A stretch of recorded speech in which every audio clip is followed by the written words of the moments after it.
अस्सलाम वालेकुम स्टूडेंट, हम एग्जांपल डिस्कस कर रहे थे। लास्ट वीडियो में हम यहाँ तक कर चुके थे। ठीक है, एग्जांपल जो थी क्वेश्चन नंबर 1 हमने कंसिडर किया, वहां से लेट करके यहाँ तक ले आए थे। अब इसमें वैल्यूज पुट कर देंगे, plus minus one minus sine square y. तो साइन वाई की जो वैल्यू है वो आपको नजर आ रही है, वो 204 डिवाइडेड बाई 325 है, तो इसका होल स्केयर आ जाएगा। ठीक है, अच्छा जी, यहां से cos y is equals to plus minus 1 minus 204 and 325 का स्केयर लेना है। 204 का जब स्केयर लेंगे तो 41616 आएगा, एंड 325 का जब स्केयर लेंगे तो 105625 की इक्वल आ जाएगा। अब इसका एलसीएम ले लेते हैं। cos y is equals to plus minus 105625 105625 minus 41616 square root cos y is equals to plus minus, इसमें से अगर माइनस करें तो इक्वल आएगा वैल्यू जो है 64009 divided by 105625 square root cos y plus minus, तो ये हमारे पास जो 64009 इसका स्क्वायर रूट इक्वल आता है 253 के, 253 डिवाइडेड बाय एंड 105625 का स्क्वायर रूट है 325। तो cos y जो है हम उसमें प्लस की जो वैल्यू है वो कंसिडर करेंगे। उसकी रीजन आपको मैं बता देता हूं, 325। ठीक है, हमारे पास जो y है ना, बेसिकली ये एंगल किसका है, ये साइन का एंगल है, मतलब प्रिंसिपल साइन जो है उस पे अप्लाई हो रहा है। तो इस केस में जो y है वो -π/2 से π/2 के दरमियान होगा। ठीक है, और π/2 का मतलब यहां होता है और -π/2 का मतलब यहां होता है। तो यहां आपको पता है ASTC, तो यहां पर कॉज होता है। तो आप देख सकते हैं पहले और फोर्थ में कॉज जो है पॉजिटिव होता है।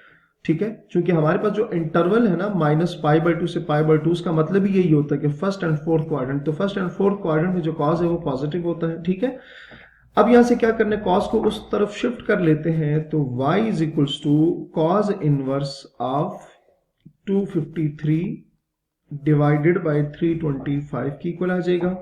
ठीक है, हमारे पास अब y की जो वैल्यू थी ना वो हमारे पास आ जाएगी। y बेसिकली क्या है, इसको पुट कर लेंगे, पुट इन 2। ठीक है, 2 हमारे पास क्या थी, 2 इक्वेशन जो थी वो y is equals to sine inverse of 204 divided by 325 की इक्वल थी। ठीक है, तो अब चूंकि हम y की वैल्यू फाइंड कर चुके हैं, तो ये वैल्यू जो है y की जगह यहां इसकी वैल्यू को पुट कर देंगे। तो cos inverse of 253 divided by 325 is equals to आ जाएगा sine inverse of 204 divided by 325। ठीक है, अब यहां से ये जो साइन की वैल्यू आई है ना, sign inverse of 204 divided by 325, इसकी वैल्यू को हमने पुट कर देना है इक्वेशन नंबर 1 में। तो इक्वेशन नंबर जो 1 है हमारे पास ये आ रही है। तो sign inverse of 204 divided bye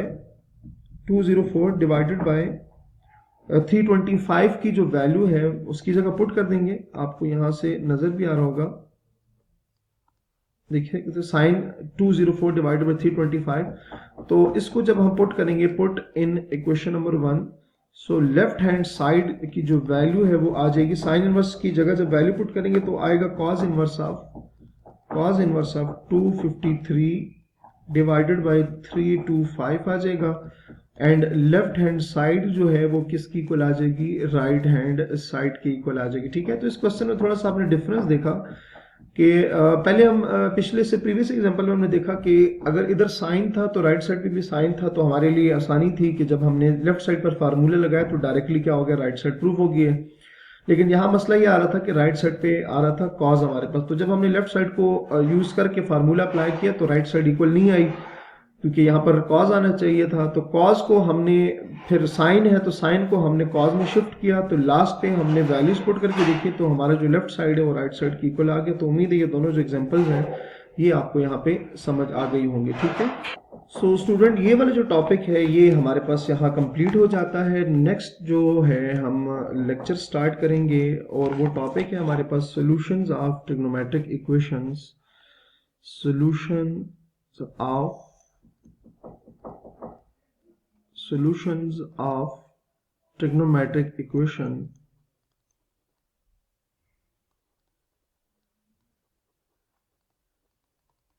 solutions of trigonometric equation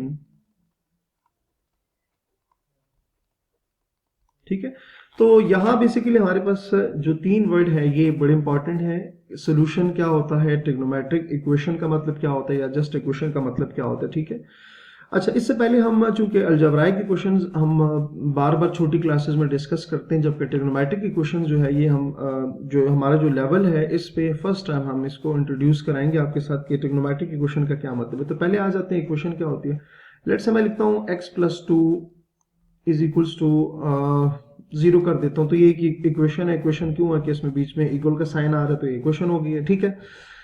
अच्छा, इसके सोल्यूशन का क्या मतलब है। मैं इसका सोल्यूशन से मतलब ये होता है किसी भी इक्वेशन में जो वेरिएबल इन्वॉल्व होता है उसकी वैल्यू को फाइंड करने को सोल्यूशन फाइंडिंग कहते हैं, ठीक है। तो हमारे पास अगर लेट्स से ये मेरे पास इक्वेशन है x+2 इज इक्वल्स टू 0, तो मैंने इसमें x की वैल्यू फाइंड करनी है। तो अगर मैं इसमें x की वैल्यू फाइंड करूं तो सिंपल क्या आएगी, -2 आएगा, ठीक है। 0 तो एज इट इज है, -2 उधर जाएगा तो -2, तो x की वैल्यू आ जाएगी -2। मैं कहता हूं, मैं ये क्लेम करता हूं कि -2 जो है ये इस इक्वेशन नंबर 1 का सोल्यूशन है, ठीक है। अब इस बात को वेरीफाई किस तरह से करेंगे कि ये जो x की वैल्यू है ये इस इक्वेशन का सोल्यूशन है। तो हम सिंपल क्या करेंगे कि जो भी सोल्यूशन आया होगा, जो x की वैल्यू आई होगी, उसको आपने ओरिजिनली जो इक्वेशन होगी या जो इक्वेशन होगी जिसको हमने 1 कहा है वहां पुट करेंगे। अगर पुट करने से लेफ्ट और राइट का आंसर इक्वल आएगा तो हम कहेंगे कि ये हमारे पास उसका सोल्यूशन है, ठीक है। तो इक्वेशन नंबर 1 जो है वहां हम x की जगह -2 पुट कर देते हैं। तो -2 + 2 इज इक्वल्स टू 0। ये आप देख सकते हैं -2 + 2 लेफ्ट साइड 0 है, तो वो किसकी इक्वल आ जाएगी, राइट साइड की इक्वल आ जाएगी, ठीक है। तो यहां फिर मैं लिख सकता हूं कि x is equals to -2 is the solution of equation number 1, ठीक है।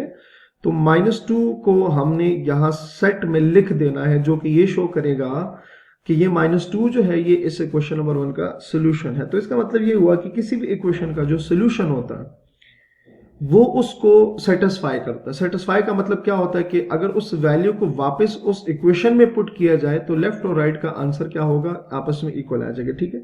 तो यही काम जो अभी हमने ये x और y बेसिकली जो होते हैं वेरिएबल होते हैं, और किसी इक्वेशन में जब x और y इन्वॉल्व होते हैं तो हम उसको इक्वेशन तो कहेंगे लेकिन अलजेब्राइक इक्वेशन कहेंगे, उसको हम क्या कहेंगे, अलजेब्राइक इक्वेशन कहेंगे।